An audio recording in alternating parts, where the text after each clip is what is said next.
Good morning friends, समित life मगर YouTube channel पे आप लोगों का स्वागत है। देखिए दोस्तों, आज के इस सेशन में हम लोग करने वाले हैं फ्रेंड्स आज का करंट अफेयर्स दोस्तों 8 मार्च दो सॉरी दोस्तों कल का 8 मार्च 2025 का करंट अफेयर्स दोस्तों हम इस सेशन में करेंगे दोस्तों। देखिए दोस्तों, हम अपने इस सेशन अभी तक टोटल 7 मंथ का करंट दोस्तों कंप्लीट करवा चुके हैं। जो अभी तक नहीं देखे फ्रेंड्स, वो इसी चैनल पर जाकर प्लेलिस्ट बना हुआ है करंट अफेयर्स 2025 करके, वहाँ पर total current A to Z आप लोग को मिल जाएगा दोस्तों। कि दोस्तों यह सेशन आपके शिक्षक भर्ती 4.0 और विभिन्न परीक्षा जहाँ जहाँ करंट अफेयर्स पूछे जाते हैं दोस्तों, उन सारे एग्जाम के लिए दोस्तों ये बहुत ही महत्वपूर्ण रहने वाला है दोस्तों। तो आप लोग सेशन को जरूर एक बार देखिएगा दोस्तों। अगर वीडियो आप लोगों को पसंद आ गया फ्रेंड्स, तो सेशन को एक बार लाइक जरूर कर दीजिएगा। देखिए दोस्तों, हम लोग अपने सेशन को स्टार्ट करते हैं फ्रेंड्स। देखिए फर्स्ट क्वेश्चन जो दोस्तों हम लोग का है कि खेलो इंडिया पैरा गेम्स खेलो इंडिया पैरा गेम्स 20 से 27 मार्च तक 20 से 27 मार्च तक नई दिल्ली में आयोजित किए जाएंगे। नई दिल्ली में आयोजित किए जाएंगे। यह खेलो इंडिया पैरा गेम्स का 1.5 संस्करण होगा दोस्तों। कौन सा संस्करण होगा फ्रेंड्स? ये दूसरा संस्करण होगा। देखिए फ्रेंड्स, युवा मामले और खेल मंत्री डॉक्टर मनसुख मंडाविया ने घोषणा की कि खेलो इंडिया पैरा गेम्स 2025 का आयोजन 20 से 27 मार्च तक नई दिल्ली में किया जाएगा।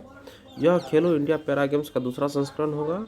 खेलों के दौरान 230 पैरा एथलीट 6 क्षेत्र में प्रतिस्पर्धा करेंगे, जिसमें पेरिस पैरालंपिक 2024 के पदक विजेता भी शामिल हैं। पैरा एथलेटिक्स, पैरा तीरंदाजी, पैरा पावर लिफ्टिंग, पैरा और खेल स्पर्धा 21 से 26 मार्च तक जवाहरलाल नेहरू स्टेडियम में आयोजित की जाएगी। पैरा बैडमिंटन और पैरा टेबल टेनिस स्पर्धाएं 20 से 27 मार्च तक इंदिरा गांधी स्टेडियम परिसर में होगी। डॉक्टर करनी Singh shooting range para shooting स्पर्धाओं में मेजबानी करेगी। नेक्स्ट क्वेश्चन देखिए दोस्तों, शरद कमल ने किस खेल से संन्यास की घोषणा की है? शरद कमल ने किस खेल से संन्यास की घोषणा की है दोस्तों? ये टेबल टेनिस से संन्यास की घोषणा की है दोस्तों। भारतीय टेबल टेनिस आइकॉन ये शरद कमल ने मार्च 2025 में संन्यास की घोषणा की है, जिससे खेल के शिखर पर उनके शानदार 22 साल के करियर का अंत हो जाएगा।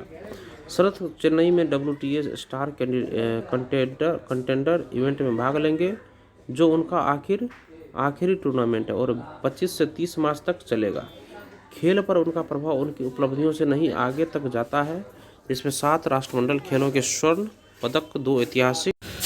देखिए फ्रेंड्स, भारतीय टेबल टेनिस आइकन इस शरद कमल ने मार्च 2025 में संन्यास की घोषणा की, जिससे खेल के शिखर पर उनके शानदार 22 साल के करियर का अंत हो जाएगा। शरद चेन्नई में WTA स्टार कंटेंडर इवेंट में भाग लेंगे, जो उनका आखिरी इवेंट है और 25 से 30 मार्च तक चलेगा। खेल पर उनका प्रभाव उनकी उपलब्धियों से आगे तक जाता है, जिसमें 7 राष्ट्रमंडल खेलों के स्वर्ण पदक, 2 ऐतिहासिक एशियाई खेलों के कांस्य पदक और 5 ओलंपिक में भाग लेना शामिल है। शरद 2024 में पेरिस में उद्घाटन समारोह में भारत के संयुक्त ध्वजवाहक थे और शरद कमल ने अपना पहला राष्ट्रीय खिताब 2003 में जीता था। उन्होंने अपने करियर में 10 बार राष्ट्रीय खिताब जीता है दोस्तों। नेक्स्ट क्वेश्चन देखिए फ्रेंड्स, बिग बैंग के तुरंत बाद क्या हुआ और आकाशगंगा में पानी के भंडार का पता लगाने के लिए नासा 7 मार्च को कौन सा टेलीस्कोप लॉन्च करने जा रहा है दोस्तों? ये दोस्तों नासा एस्पेरेक्स लॉन्च करने जा रहा है। एस्पेरेक्स नासा द्वारा बिग बैंग के ठीक बाद क्या हुआ इसका पता लगाने के लिए एस्पियरेक्स दूरबीन को प्रक्षेपित किया जाएगा। नासा एक मेगाफोन के आकार की वेधशाला लॉन्च करने की तैयारी कर रहा है। इसका उद्देश्य बिग बैंग के तुरंत बाद क्या हुआ उसे बेहतर ढंग से समझाना और आकाशगंगा के पानी के भंडार की खोज करना, जो जीवन के लिए एक महत्वपूर्ण घटक है। एस्पियरेक्स अंतरिक्ष दूरबीन को कैलिफोर्निया में वेंडेनबर्ग स्पेस फोर्स बेस से स्पेसएक्स फाल्कन 9 रॉकेट से 7 मार्च को अमेरिकी अंतरिक्ष एजेंसी द्वारा लॉन्च किया जाना है। वेधशाला अपने नियोजित 2 वर्षीय मिशन के दौरान 450 मिलियन से अधिक आकाशगंगाओं, साथ ही मिल्की वे में 100 मिलियन से अधिक तारों के बारे में डेटा एकत्र करेगी दोस्तों। नेक्स्ट क्वेश्चन देखिए फ्रेंड्स, प्रधानमंत्री नरेंद्र मोदी की ओर से बारबाडोस के मानद ऑर्डर ऑफ फ्रीडम पुरस्कार किसने ग्रहण किया दोस्तों? तो पावित्रा मार्गरेटा ने दोस्तों ये पुरस्कार ग्रहण किया दोस्तों। पावित्रा मार्गरेटा दोस्तों। बारबाडोस सरकार ने 6 मार्च 2025 को प्रधानमंत्री नरेंद्र मोदी को अपना प्रतिष्ठित मानद order of freedom of Barbados पुरस्कार प्रदान किया है। बारबाडोस की राजधानी ब्रिज टाउन में आयोजित एक समारोह में प्रधानमंत्री नरेंद्र मोदी की ओर से केंद्रीय विदेश और कपड़ा राज्य मंत्री पवित्रा मार्गरेटा ने यह पुरस्कार ग्रहण किया है। केंद्रीय विदेश और कपड़ा राज्य मंत्री पवित्रा मार्गरेटा लैटिन अमेरिका और कैरेबियाई देशों के 9 दिवसीय दौरे पर हैं। वह 28 फरवरी से 2 मार्च 2025 तक उरुग्वे, बहामास 2 से 4 मार्च 2025, बारबाडोस 4 से 6 मार्च 2025 और निकारागुआ 6 से 8 मार्च 2025 जाएंगे। बारबाडोस की प्रधानमंत्री मियां अमोर मोटली ने दूसरे भारत के कैरिकॉम शिखर सम्मेलन के दौरान प्रधानमंत्री नरेंद्र मोदी के साथ अपनी बैठक के दौरान प्रधानमंत्री नरेंद्र मोदी के लिए इस पुरस्कार की घोषणा की थी दोस्तों। नेक्स्ट क्वेश्चन देखिए फ्रेंड्स, हर साल देश में जन औषधि दिवस कब मनाया जाता है फ्रेंड्स? ये दोस्तों 7 मार्च को मनाया जाता है फ्रेंड्स। हर साल देश में जन औषधि दिवस 7 मार्च को मनाया जाता है फ्रेंड्स। हर साल 7 मार्च को जन औषधि दिवस मनाया जाता है ताकि इस योजना के बारे में जागरूकता बढ़ाई जा सके और जेनेरिक दवाओं के इस्तेमाल को बढ़ावा दिया जा सके। इस पहल को समर्थन देने के लिए 1 से 7 मार्च तक पूरे देश में सप्ताह भर के कार्यक्रम आयोजित किए जाते हैं। इस वर्ष 1 मार्च को राष्ट्रीय राजधानी क्षेत्र एनसीआर में पीएम बीजेपी के बारे में जानकारी प्रसारित करने के लिए समारोह की शुरुआत की है। प्रधानमंत्री भारतीय जनौषधि परियोजना पीएम बीजेपी को नवंबर 2008 में रसायन और उर्वरक मंत्रालय के फार्मास्यूटिकल्स विभाग द्वारा केंद्रीय फार्मा सार्वजनिक क्षेत्र के उपक्रमों के सहयोग में लॉन्च किया गया था। नेक्स्ट क्वेश्चन देखिए फ्रेंड्स, केंद्र सरकार ने डैश के बजट के साथ प्रोजेक्ट लाइन को मंजूरी दे दी है। ऑप्शन नंबर ए सही होगा, 2,927.71 करोड़ रुपए। ठीक है दोस्तों, केंद्र सरकार ने 2,971.71 करोड़ रुपए के बजट के साथ प्रोजेक्ट लायन को मंजूरी दी है। यह एशियाई शेरों की आबादी के संरक्षण और विस्तार की दिशा में एक महत्वपूर्ण कदम है। यह पहल एशियाई शेरों की भलाई के लिए शुरू की गई, जिनकी संख्या 2020 की जनगणना के अनुसार 674 है। ये शेर गुजरात के 9 जिलों के 53 तालुकों में फैले हुए हैं। प्रोजेक्ट लाइन आवास और जनसंख्या प्रबंधन, वन्यजीव स्वास्थ्य निगरानी, मानव वन्यजीव संघर्ष शमन, स्थानीय समुदाय की भागीदारी, वैज्ञानिक अनुसंधान, पारिस्थितिकी, पर्यटन विकास और जैव विविधता संरक्षण को एकीकृत करने का एक प्रयास है। संरक्षण प्रयास के लिए 2024 में 162 पुरुषों और 75 महिलाओं सहित 237 बीट गार्डों की भर्ती की गई दोस्तों। नेक्स्ट क्वेश्चन देखिए फ्रेंड्स, निम्नलिखित में से किस राज्य मंत्रिमंडल ने एकीकृत पेंशन योजना के कार्यान्वयन को मंजूरी दी है फ्रेंड्स? ये उत्तराखंड ने मंजूरी दे दिया है दोस्तों। उत्तराखंड मंत्रिमंडल ने एकीकृत पेंशन योजना के कार्यान्वयन को मंजूरी दी है और मुख्यमंत्री पुष्कर सिंह धामी ने राज्य में अधिकारियों और कर्मचारियों के लिए केंद्र सरकार की एकीकृत पेंशन योजना के कार्यान्वयन को मंजूरी दे दी है। केंद्र सरकार द्वारा केंद्रीय कर्मचारियों के लिए राष्ट्रीय पेंशन प्रणाली एनपीएस के तहत एक विकल्प के रूप में एकीकृत पेंशन योजना शुरू की गई है। एकीकृत पेंशन योजना 1 अप्रैल 2025 से लागू हो जाएगी और उत्तराखंड मंत्रिमंडल ने नई आबकारी नीति 2025 को मंजूरी दी है। नई आबकारी नीति के तहत सरकार ने धार्मिक स्थलों के पास शराब के लाइसेंस बंद करने का फैसला किया है दोस्तों। नेक्स्ट क्वेश्चन देखिए फ्रेंड्स, आरबीआई ने डैश को अपना नया कार्यकारी निदेशक नियुक्त किया है दोस्तों। तो डॉक्टर अजित रत्नाकर जोशी को अपना नया कार्यकारी निदेशक नियुक्त किया है दोस्तों आरबीआई ने 3 मार्च को डॉक्टर अजित रत्नाकर जोशी को अपना नया कार्यकारी निदेशक नियुक्त किया गया है और डॉक्टर जोशी सांख्यिकी और सूचना प्रबंधन विभाग के साथ साथ आरबीआई के वित्तीय स्थिरता विभाग का प्रबंधन करेंगे। अपनी पदोन्नति से पहले उन्होंने सांख्यिकी और सूचना प्रबंधन विभाग में प्रधान सलाहकार का पद संभाला था और सांख्यिकी आईटी और साइबर जोखिम प्रबंधन में 3 दशक से अधिक के अनुभव के साथ डॉक्टर जोशी बहुमूल्य विशेषज्ञता लेकर आए हैं। और नेक्स्ट क्वेश्चन देखिए फ्रेंड्स, नेक्स्ट क्वेश्चन हम लोग का है 7 मार्च को कैबिनेट ने किस मिशन के लिए 10,300 करोड़ रुपए से अधिक के आवंटन को मंजूरी दी है? तो ये एशियाई इंडिया एआई मिशन, ये ऑप्शन नंबर डी सही होगा। देखिए, भारत एआई मिशन के लिए सरकार द्वारा 10 करोड़ रुपए से अधिक आवंटित किए गए हैं और 7 मार्च को कैबिनेट द्वारा भारत एआई मिशन के लिए 10,300 करोड़ रुपए से अधिक के आवंटन को मंजूरी दी गई, जो भारत के एआई पारिस्थितिकी तंत्र को मजबूत करने की दिशा में एक महत्वपूर्ण कदम है। यह विशाल वित्तीय योगदान जो अगले 5 वर्षों तक चलने वाला है, यह India AI innovation centre IAIC, India AI dataset platform, India AI application development initiative और इंडिया एआई फ्यूचर स्किल्स को बढ़ावा देगा। भारत के एआई मिशन में future skills, India AI startup financing और सुरक्षित और विश्वसनीय आर्टिफिशियल इंटेलिजेंस जैसी प्रमुख पहल शामिल है दोस्तों। नेक्स्ट क्वेश्चन देखिए दोस्तों, उष्णकटिबंधीय चक्रवात अल्फ्रेड निम्नलिखित में से किस वर्ष के बाद से पूर्वी ऑस्ट्रेलिया में आने वाला पहला चक्रवात है दोस्तों? तो ये दोस्तों 1974 दोस्तों। देखिए 1974 वर्ष के बाद।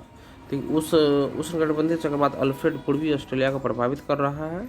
उष्णकटिबंधीय चक्रवात अल्फ्रेड क्षेत्र में तीव्र वर्षा और सामान्य रूप से बड़ी लहरें ला रहा है और कुछ क्षेत्रों में निकासी का आदेश दिए गए हैं।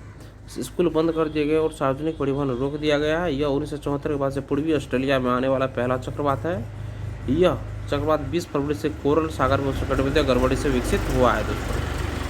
नेक्स्ट क्वेश्चन देखिए फ्रेंड्स, 2024 AM ट्यूरिंग पुरस्कार किसने जीता फ्रेंड्स? ये दोस्तों एंड्रयू जी बोटो जीता है और रिचर्ड एस सटन जीता है दोस्तों।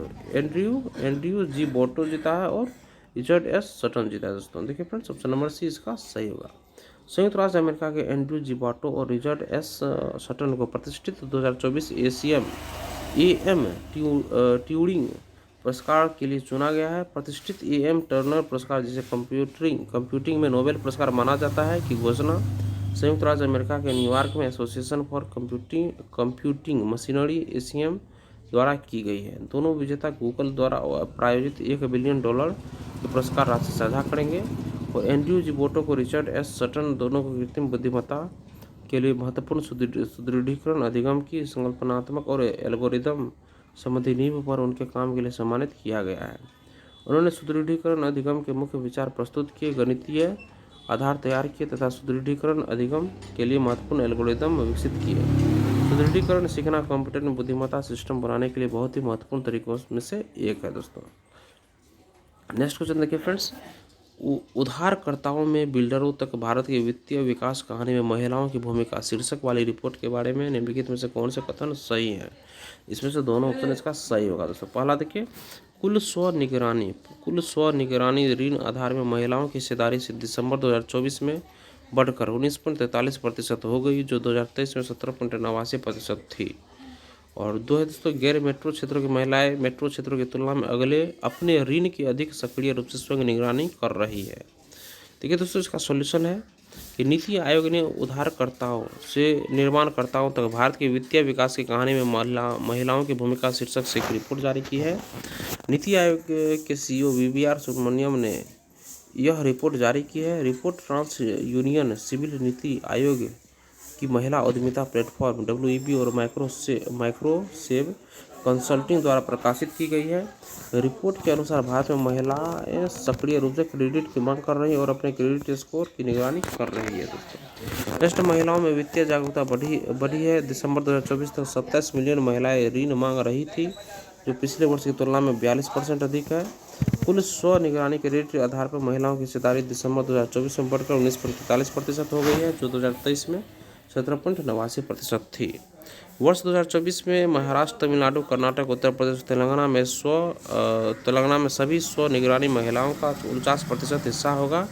इसमें दक्षिण क्षेत्र 10.2 मिलियन के साथ सबसे आगे है और गैर मेट्रो क्षेत्रों की महिलाएं मेट्रो क्षेत्रों की तुलना में अधिक सक्रिय रूप से अपने क्रेडिट की निगरानी कर रही है। और देखिए दोस्तों, अब एक बार सारे क्वेश्चन हम लोग ब्रीफ में देख लेते हैं फ्रेंड्स। देखिए दोस्तों, फर्स्ट क्वेश्चन जो हम लोग का था कि खेलो इंडिया पैरा गेम्स तो 20 से 27 मार्च तक नई दिल्ली में आयोजित किए जाएंगे। यह खेलो इंडिया पैरा गेम्स का दूसरा संस्करण होगा फ्रेंड्स, दूसरा संस्करण होगा। नेक्स्ट क्वेश्चन देखिए, शरद कमल ने किस खेल से संन्यास की घोषणा की फ्रेंड्स? टेबल टेनिस से शरद कमल ने संन्यास की घोषणा की दोस्तों। नेक्स्ट क्वेश्चन देखिए, बिग बैंग के तुरंत बाद क्या हुआ और आकाशगंगा में पानी के भंडार का पता लगाने के लिए नासा 7 मार्च को कौन सा टेलीस्कोप लॉन्च करने जा रहा है फ्रेंड्स? ये दोस्तों एस्पेरेक्स टेलीस्कोप लॉन्च करने जा रहा है। नेक्स्ट देखिए, प्रधानमंत्री नरेंद्र मोदी की ओर से बारबाडोस के मानद ऑर्डर ऑफ फ्रीडम पुरस्कार किसने ग्रहण किया दोस्तों? तो पवित्रा मार्गरेटा। प्रधानमंत्री नरेंद्र मोदी की ओर से बारबाडोस के मानद ऑर्डर ऑफ फ्रीडम पुरस्कार किसने ग्रहण किया? पवित्रा मार्गरेटा।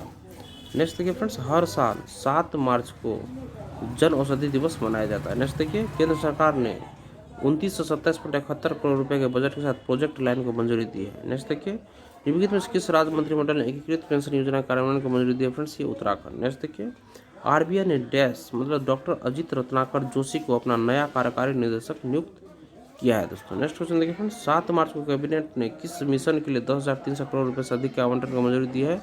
इंडिया AI मिशन को दोस्तों, इंडिया AI मिशन को। नेक्स्ट देखिए फ्रेंड्स, उष्णकटिबंधीय चक्रवात अल्फ्रेड निम्नलिखित में किस वर्ष के बाद से पूर्वी ऑस्ट्रेलिया में आने वाला पहला चक्रवात है?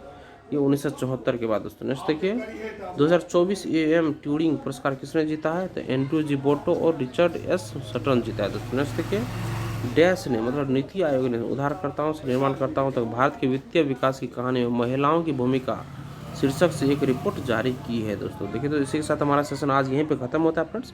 अगर सेशन आप लोगों को पसंद आया फ्रेंड्स तो सेशन को एक लाइक जरूर कीजिएगा और किसी ग्रुप इसको शेयर कर दीजिएगा। चैनल को सब्सक्राइब कर लीजिए फ्रेंड्स और लेटेस्ट इन्फॉर्मेशन पाने के लिए बेल आइकन के बटन को जरूर दबा लीजिएगा। धन्यवाद दोस्तों, आपका दिन शुभ हो।